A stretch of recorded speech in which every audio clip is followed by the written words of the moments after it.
it to me. I'll bring it up very, very delicately. I'll put him in a really good mood. Oh, Christina, I'd so like to help you. It's lovely of you, Nora, to want to help. It's especially lovely of you when you've known so little of life's troubles or hardships. You really oughtn't to say that in such a superior way. You're just like all the others. You all think I am incapable of anything really serious. Oh, no. That I've never had a struggle in this difficult world. You rather look down on me, Christina, don't you? But you shouldn't, you know. I've got something to be pleased and proud about, too. I haven't told you about my really big thing. What do you mean? Shh. Look, Torvald mustn't overhear us, not at any price. No one must find out about it, Christina. Nobody but you. Come in here.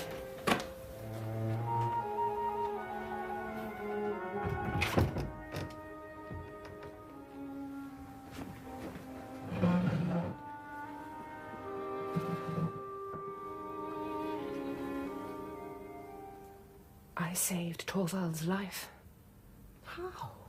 You know I told you about the trip to Italy? And that Torvald would never have survived if we hadn't got down there? Your father gave you the money. Yes. That's what Torvald thinks, and everybody else. But Papa didn't give us a penny. I got hold of the money. 4,800 krona. What do you think of that? Where did you get it from? Tra-la-la-la-la-la-la-la-la-la. You certainly couldn't borrow it. Oh, why not? A wife can't borrow without her husband's permission. Ah, well, you see, if it's a wife with a little business sense. A wife who knows how to use her head a little bit. Nora? Anyway, I didn't see. I did borrow the money. I might have got it from some admirer or other. You're mad. You're dying of curiosity now, aren't you, Christina?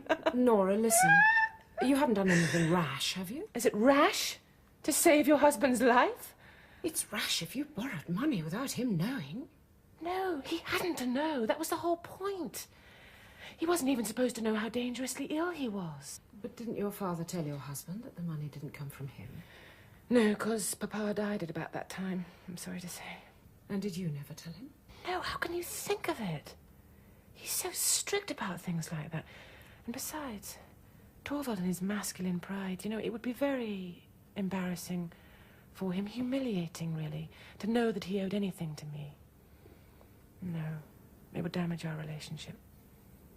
This lovely, happy home of ours would never be the same again. Will you never tell him?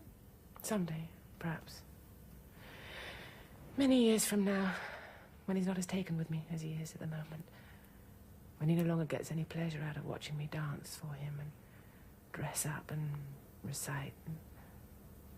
Might be useful then to have something up my sleeve.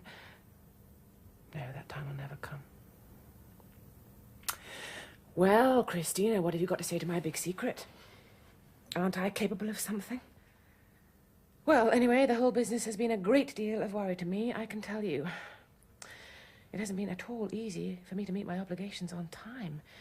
In the business world, you see, there are these things called installments, and there is something else called quarterly interest, and they're sometimes very hard to come by. I've had to save a little bit here, a little bit there, wherever I could, you see. I couldn't take too much out of the housekeeping, because Torvald had to live well, and I can't have the children looking shabby, little sweethearts. But whenever Torvald gave me money for dresses and things, I only ever spent half. Luckily, even cheap things suit me pretty well, so Torvald never noticed. I found some other ways of earning money as well.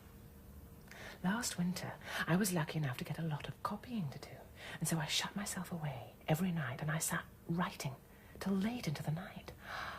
I used to get so tired. But at the same time, it was tremendous fun sitting there, writing and earning money. It was almost like being a man. How much have you managed to pay off? Well, I can't tell exactly. You see, it's very difficult to keep track of with a business like this. All I do know is that I've paid off every penny I've been able to scrape together. Sometimes haven't known where to turn.